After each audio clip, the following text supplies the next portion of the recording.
As the number of COVID-19 cases continue to rise in Kenya, some hospitals are installing adequate oxygens to support patients in critical conditions. Considering its critical role in supporting COVID-19 patients, authorities are devising means to provide oxygen in different health facilities across the country. The World Health Organization has encouraged other countries to emulate the Kenyan approach in dealing with the virus. Oxygen is critical in the provision of emergency care, and seriously ill COVID-19 patients risk death if the gas is not available in hospitals or smaller health facilities. In Kenyan hospitals, lack of oxygen is more often the norm rather than the exception, and where it is available, it's usually too expensive, a cost that is passed to the patient.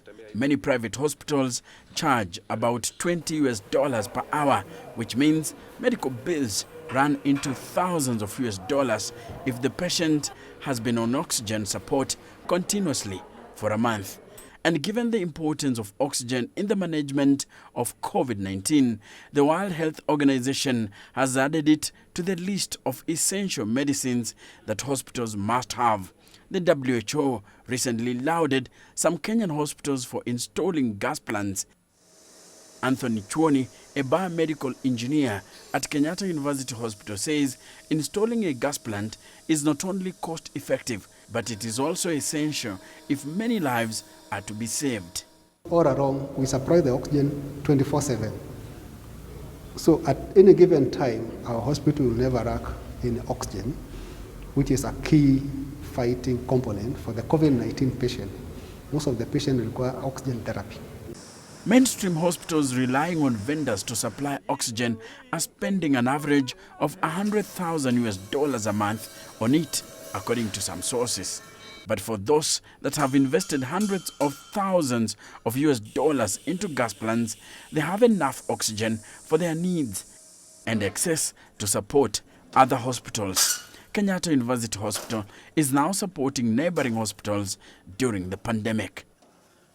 We have 4 units. One unit can supply or produce oxygen 414 liters per hour. So if you multiply them times 4, it gives you like around 2,400, 500 liters per hour. Kenyatta University Hospital has been on the forefront in the fight against COVID-19 here in Kenya. And doctors at this facility maintain that this plant has been a lifesaver. So eventually we save a lot, not in terms of monitoring, but also saving the nation. As we don't count it as a monitoring issue, but how many people benefit from it. WHO now wants more African countries to borrow a leaf from Kenya, even as the number of reported cases continue to rise across the continent.